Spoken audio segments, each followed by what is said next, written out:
Hello.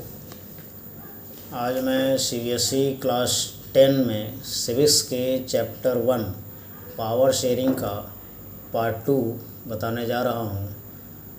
Part 1 मैंने पिछले video में बताया था। आज का टॉपिक है फॉर्म्स ऑफ पावर शेयरिंग, यानी पावर शेयरिंग के कितने रूप हैं। Point 1, power shared among different organs of the government. It is also known as horizontal distribution of power. It means that different organs of the government exercise their specific power mentioned in the constitution. None of the organ can exercise unlimited powers. No any organ of the government is superior to others. This is also known as check and balance system. One organ of the government controls over others and makes the system balance. It is found in our country. President is elected and removed by parliament, but president has also power to dissolve Lok Sabha before its scheduled tenure. Any bill can't become act until it gets approval of president. Judges of Supreme Court are appointed by president, but they can be removed only by parliament. Judges have also power to declare any law invalid if it is against the provision of the constitution. अर्थात इस point में तात्पर्य यह है कि government के जो 3 organs होते हैं, लेजिस्लेचर, एग्जीक्यूटिव, जुडिशरी, तीनों में कोई सुपीरियर नहीं रहता है। एक ऑर्गन दूसरे को कंट्रोल करती है और सिस्टम को बैलेंस बनाती है। इसमें किसी ऑर्गन को अनलिमिटेड पावर नहीं रहता है और इसे हॉरिजॉन्टल डिस्ट्रीब्यूशन ऑफ पावर कहते हैं। इंडिया में इस टाइप का पावर शेयरिंग है। प्रेसिडेंट, जिनको पार्लियामेंट के मेंबर और एमएलएज इलेक्ट करते हैं, और उनको हटाने का भी राइट पार्लियामेंट के मेंबर को ही है, लेकिन प्रेसिडेंट को भी ये पावर है कि वो लोकसभा को समय से पहले डिसॉल्व करे, यानी भंग करे। अर्थात न प्रेसिडेंट सुपीरियर हुआ न पार्लियामेंट सुपीरियर हुआ, दोनों को एक दूसरे से कंट्रोल किया गया। उसी प्रकार से सुप्रीम कोर्ट के जज, न्यायाधीश, इनका अपॉइंटमेंट, नियुक्ति प्रेसिडेंट करते हैं, लेकिन इनका रिमूवल, हटाने की प्रक्रिया प्रेसिडेंट के पास नहीं है। इनका रिमूवल पार्लियामेंट के थ्रू होता है। और जजेज को भी पावर है कि वो पार्लियामेंट के किसी लॉ को इनवैलिड करे अगर वो कॉन्स्टिट्यूशन के प्रोविज़न के विरुद्ध हो, अगेंस्ट हो। अर्थात यहाँ भी न जुडिशरी सुपीरियर हुई न लेजिस्लेचर सुपीरियर हुई। अगला पॉइंट है, next point, power sharing among different levels of government. It means that power shared among central government, state government and local self government from top to bottom. Powers of different levels of the government are mentioned in the constitution. This is called federal division of power. It is also called vertical division of power.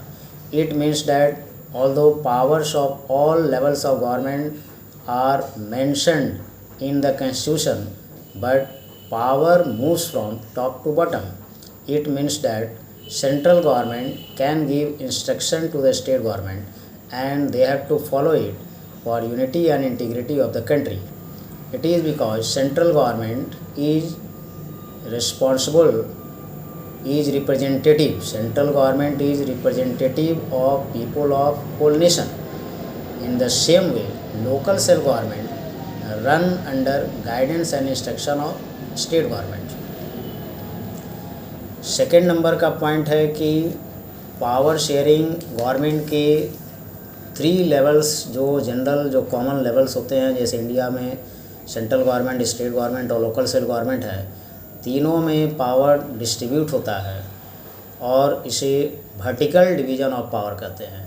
लेकिन इसमें power का जो sharing है वो from top to bottom होता है, अर्थात top पर सेंट्रल गवर्नमेंट है, उससे लोअर पर स्टेट गवर्नमेंट है और लोएस्ट में लोकल सेल गवर्नमेंट है।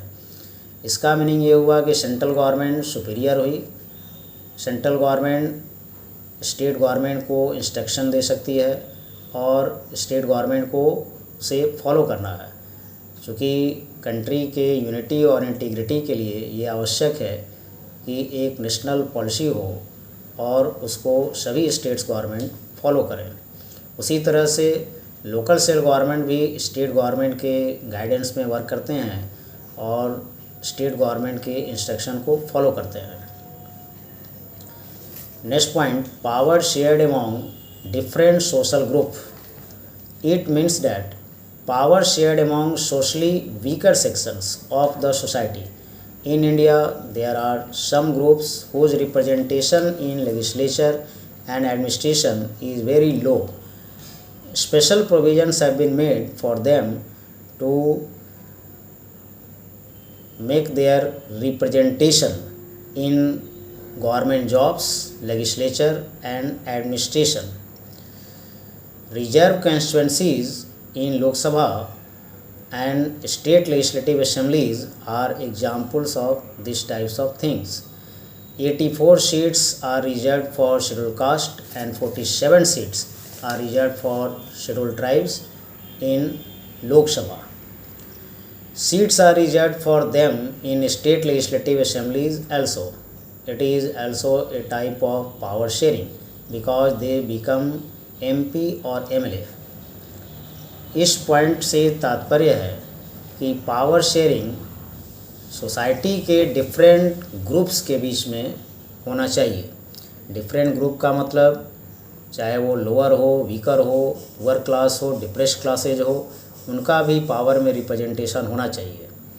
जैसे इंडिया में कुछ क्लासेज ऐसे हैं जो सोशली एजुकेशनली वीकर क्लासेज हैं, तो उनका गवर्नमेंट में शेयर प्रोवाइड करने के लिए रिजर्वेशन के सिस्टम को इंट्रोड्यूस किया गया। पॉलिटिक में रिजर्व कंस्टिट्यूंसीज़ का प्रोविज़न है, जिसमें लोकसभा में 84 सीट्स शेड्यूल कास्ट के लिए और 47 सीट्स शेड्यूल ट्राइब्स के लिए रिजर्व हैं, जहां के सिर्फ इसी ग्रुप के पीपल इलेक्शन कंटेस्ट कर सकते हैं। अर्थात उनका कम से कम इतना सीट रिजर्व है, उतने MP इसी ग्रुप के बनेंगे। तो ये भी एक टाइप का पावर शेयरिंग ही हुआ। उसी तरह से गवर्नमेंट जॉब्स में और अदर एरियाज़ में भी वीकर क्लासेज के लिए रिजर्वेशन है, तो ये भी एक तरह से इनडायरेक्टली पावर शेयरिंग का ही एग्जाम्पल माना जाता है। Next point, power shared among political parties. It means that citizens must have freedom to choose among various contenders of powers. It can be done through bi-party system or multi-party system. Several political parties exist in multi-party system. There is competition among political parties. People change the government through election if they don't satisfy. Power is changed from one party to other. Coalition government is also example of power sharing. This type of government is formed by more than one political party when no any single political party gets majority after election. इस point से तात्पर्य है कि power sharing political parties के बीच में होना चाहिए और ये तभी संभव है जब कंट्री में बाई पार्टी सिस्टम या डबल पार्टी सिस्टम और मल्टी पार्टी सिस्टम हो। बाई पार्टी सिस्टम से मतलब है कि उस कंट्री में कम से कम 2 मेन पॉलिटिकल पार्टीज़ होनी चाहिए और मल्टी पार्टी सिस्टम में तो 2 से ज़्यादा पॉलिटिकल पार्टीज एग्जिस्ट होते हैं और पॉलिटिकल कंपटीशन रहता है। तो इसमें भी पावर शेयरिंग का ही एग्जाम्पल माना जाता है, क्योंकि अगर एक पॉलिटिकल पार्टीज़ की जिसकी गवर्नमेंट है उससे पीपल सेटिस्फाइड नहीं है, वो प्रॉपर वे में वर्क नहीं कर रही है, एक्टिव नहीं है, तो पीपल नेक्स्ट इलेक्शन में दूसरी पॉलिटिकल पार्टीज़ को अपॉर्चुनिटीज़ देते हैं, उसके फेवर में वोट देते हैं और उस पार्टी की गवर्नमेंट बनती है। तो ये पॉलिटिकल पार्टीज़ का जो वेरिएशंस है, कई टाइप के जो पॉलिटिकल पार्टीज़ रहते हैं तो उनमें भी पावर शेयरिंग होता है और एक पॉलिटिकल पार्टीज़ का गवर्नमेंट में कंट्रोलिंग नहीं होता है। तो ये भी एक तरह से पावर शेयरिंग का ही एग्जाम्पल है। इंडिया में मल्टी पार्टी सिस्टम ही है जहाँ पावर शिफ्ट होते हैं। एक पार्टी की गवर्नमेंट तभी रहती है जबकि प्रॉपर वे में वो फंक्शन करती है, अदरवाइज़ पीपल उसको नेक्स्ट इलेक्शन में डिफीट करते हैं और दूसरे पॉलिटिकल पार्टीज़ को मौका देते हैं। Next point, power shared among pressure group. Pressure groups are group of people with similar views and interest. They make pressure over government for accepting demand of their particular groups. Example, trade union. It is union of factory worker. It makes pressure over the government if laws are against their interest. It is also example of power sharing. ये point से तात्पर्य है pressure group में power sharing से related. Pressure group वैसे people का group है जो एक सिमिलर व्यूज़ और ओपिनियंस वाले होते हैं, अर्थात प्रेशर ग्रुप के सदस्य का सिर्फ अपने ग्रुप के इंटरेस्ट से मतलब है, वे दूसरे ग्रुप के इंटरेस्ट का केयर नहीं करते हैं। जैसे फैक्ट्री वर्कर्स का ट्रेड यूनियन होता है जो सिर्फ फैक्ट्री वर्कर्स से रिलेटेड प्रॉब्लम को ही सॉल्व करते हैं और अपने इंटरेस्ट के लिए ही वे मूवमेंट करते हैं, आंदोलन करते हैं। तो ये भी एक तरह से पावर शेयरिंग का एग्जाम्पल हुआ, चूँकि वे अपने ग्रुप के इंटरेस्ट के लिए गवर्नमेंट पर प्रेशर बनाते हैं। जैसे अगर लॉज पास हुआ कि फैक्ट्री वर्कर का वर्किंग आवर 6 आवर्स से इंक्रीज करके 8 आवर्स किया जाए, तो फैक्ट्री वर्कर का जो ट्रेड यूनियन है उसका अपोज करेगा, गवर्नमेंट पर प्रेशर बनाएगा कि 8 आवर्स नहीं होना चाहिए, अगर ऐसा होगा तो स्ट्राइक होगा और वर्क स्टॉप होगा। तो गवर्नमेंट पर प्रेशर के थ्रू नेगोशिएशंस होते हैं, बातचीत होते हैं, अल्टीमेटली कंप्रोमाइज़ होता है, समझौता होता है और बीच का रास्ता मीडियम वे अडॉप्ट किया जाता है। तो अगर ये प्रेशर ग्रुप नहीं रहता तो इनके ग्रुप के मेंबर का इंटरेस्ट का केयर नहीं किया जाता, तो इसे भी एक तरह का पावर शेयरिंग ही माना जाता है। नेक्स्ट पॉइंट है power shared among movements. It is also a type of power sharing. There are various examples in which at first movement started, then converted into political parties, contest election and got majority and formed government. In Assam, a movement was started in the decade of 1980s to exclude the outsiders. Later on, the leaders of the movement formed political parties named Assam Gan Parishad. It contested election, got majority and formed government. इस point से तात्पर्य है कि power sharing movement के बीच में भी है। India में कई ऐसे पॉलिटिकल पार्टीज़ इमर्ज हुए हैं जिनका ओरिजिन मूवमेंट से हुआ है।